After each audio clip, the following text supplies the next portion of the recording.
Hello, my friends. Quick video today about a very important subject. I'm going to show you how to make boring and lifeless MIDI drums sound more like this.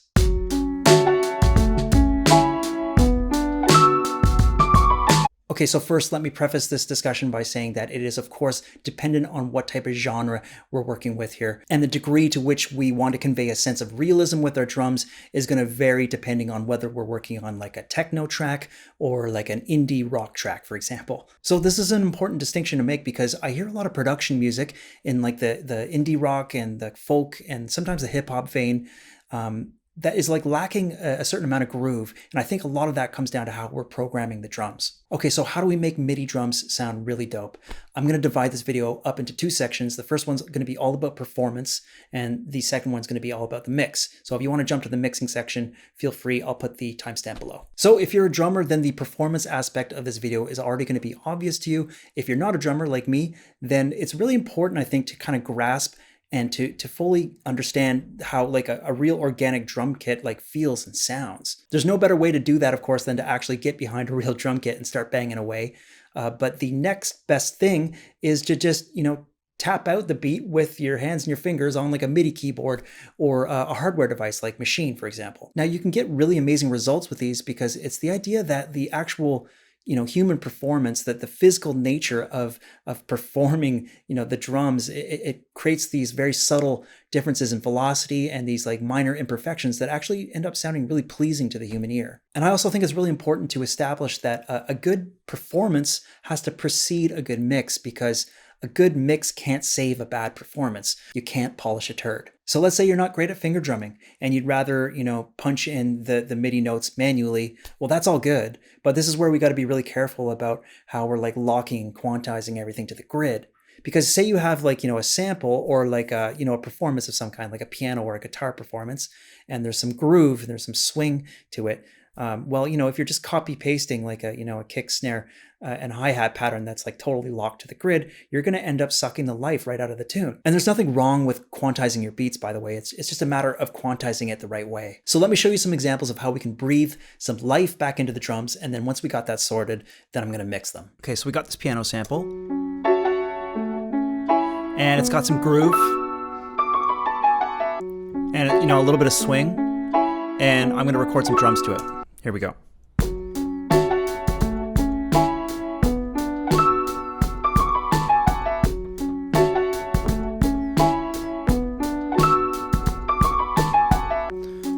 Okay, so it wasn't perfect. Okay, now if I take that performance and I quantize it, you can hear right away that the problem is these 16th notes on the hi-hat and the kick just sounds like a robot played them. It's got no life. Now, one really easy fix is just to give that a little bit of swing, then that's what it needs. So I'm just gonna highlight all this. And if I just throw in a little bit of swing here, bring it right up to almost maximum, instantly solves the problem. So I'm gonna go a step further here and I'm gonna add a little bit of humanization. So I'm just bring up this humanization window, and I'm only going to randomize the position. I'm not going to randomize the velocity or the length of the notes because that was already captured in the performance when, I tapped it out. And I'm not going to do like, something drastic, like maybe 15, 20 or something like that. Let's just select that. So if we look back at our MIDI now, we see that everything's kind of like offset a little bit. And you got to be careful because if we go to the very first hit here, you'll see that it put it before the one. So I'm just going to drag that forward. And now let's listen to it. Not a huge difference. Just adds like an extra layer of realism, which I feel like it just sounds really nice. It sounds appropriate. So I'm going to add a few ghost notes with the snare, and these are just like really, really light hits.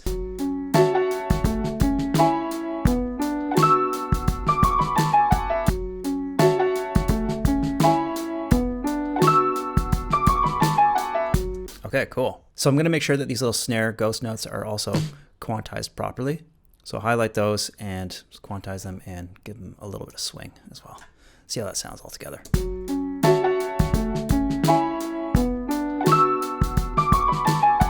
Okay, cool. And I'm going to bring the velocity down just a little bit. Yeah. It's feeling pretty good. It's starting to sound like a real drummer. So I'm going to glue this all together here, and we have a pretty solid drum performance. Okay, so we got the performance sorted. It's sounding pretty good. The groove is there. Let's talk about how we can make these MIDI drums punch through the mix. It's pretty easy, to be honest. I'm just going to add a very tasteful amount of layering, saturation, a little bit of EQ, and compression. So let's take a look. All right, so let's do a real quick and dirty mix on these drums. Just listening back to it right now, I feel like I'm going to get rid of these ghost notes that are closest to the snare.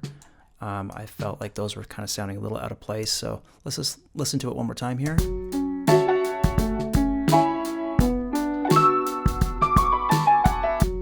Okay, cool.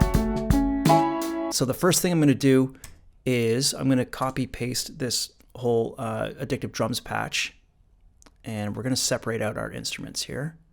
So I'm just going to bring this down here, and basically what I'm going to want to do is just create a kick, a snare, and a hi-hat track.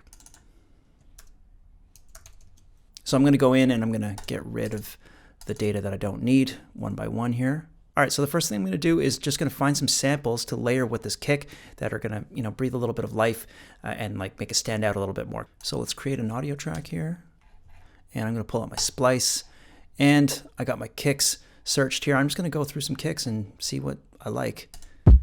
Choosing the right sample is a big part of the battle, because I don't want something that's too punchy like that. I want something that's kind of chill, that's going to suit the kick that's already there, but not take away from it. Those are kind of nice. Okay, that's cool. I'll choose that one. Bring it in here, and maybe see if there's another one here. That's nice and dry one. Okay, then I'm going to listen to these two samples side by side. Bring them down a little bit here. And I'm just going to kind of find a nice blend between them. Actually sounds pretty cool.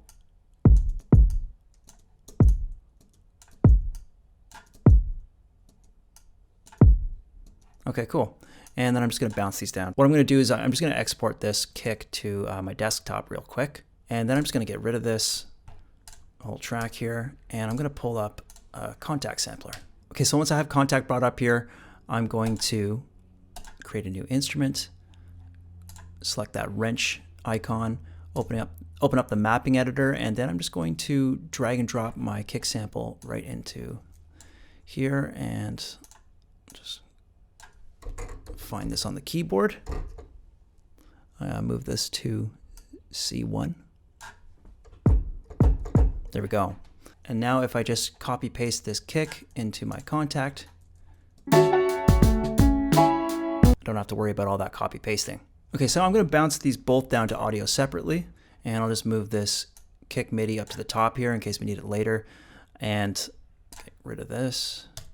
And once we have these bounced down to audio, I'm just going to take a quick look at both of these kicks and make sure the transients are going to line up properly. I'm just going to budge that, make sure that they're starting right at the exact same position. And let's just solo these to make sure they sound good together. Cool. So this is our original kick from Addictive Drums. And now we have this kind of beefy sample to reinforce it. So find a nice balance between those two. Don't want the sample to overpower our original kick. That sounds good. And I'm just going to commit to that blend and bounce these both down to a single track. So I'm going to repeat that whole process with the snare, but I'm probably not going to worry too much about these ghost notes. I'm not going to add samples to that because those are supposed to just have like a nice light touch. So I'm just going to worry about the harder hits. Okay, I got the snare that I like here. It's kind of like tighter and a bit snappier. So I can just take this sample and throw it directly into a new Contact instrument. And same thing, I'm just going to bring this down to C1. Here we go. And yeah, like I said, I'm going to get rid of these ghost notes. Okay, let's see how these sound together.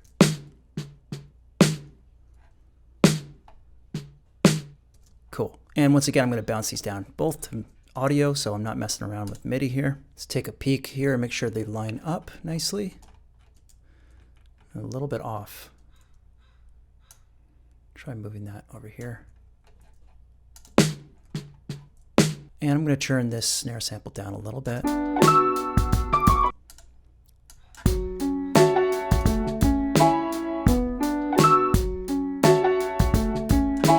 Okay, that sounds about right. And let's bounce these both down to a single track.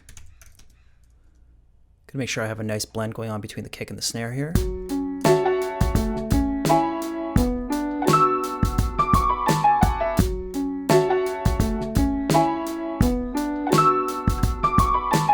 Hi-hats are feeling a little bit loud. I'm gonna bring those down.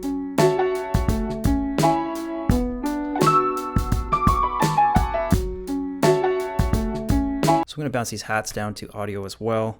Okay, the volume blend is sounding pretty good. I'm gonna bust these all into a group. Just call it drums. And the first thing I'm gonna do is just do a slight adjustment with the EQ.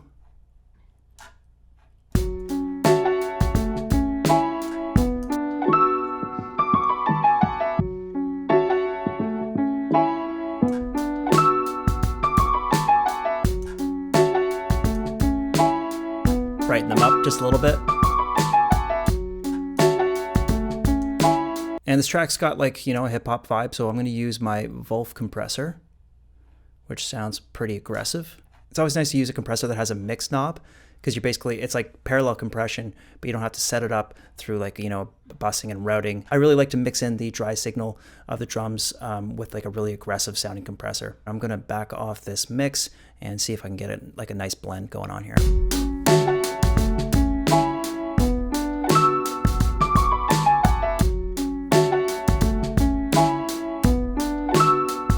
Okay, let's add a transient shaper just to see if this sounds cool.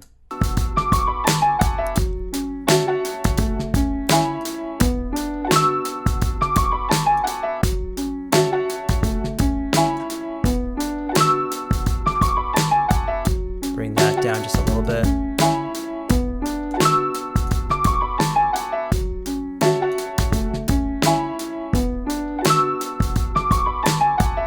Cool, that adds a little bit of definition to our snare. And I'll throw a bit of saturation on these drums, see if I can give it a little bit of warmth.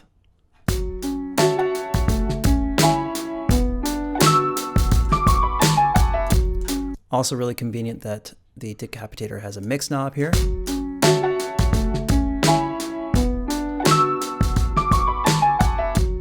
Yeah, they sound pretty dirty. Cool, so I feel like these drums are nicely stylized. They got a bit of grit. They sound kind of dirty, and you know, most importantly, I feel like they suit the sample.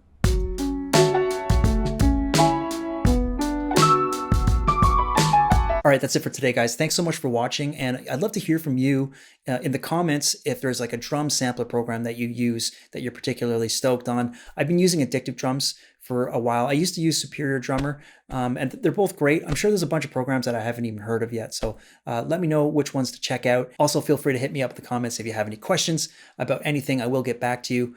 And as always, feel free to hit the like button if you enjoyed this video, and please subscribe to the channel if you want to see more content like this. Your support is greatly appreciated. So thanks again, sending lots of love out to all of you. Stay safe, and I'll see you in the next video. Peace.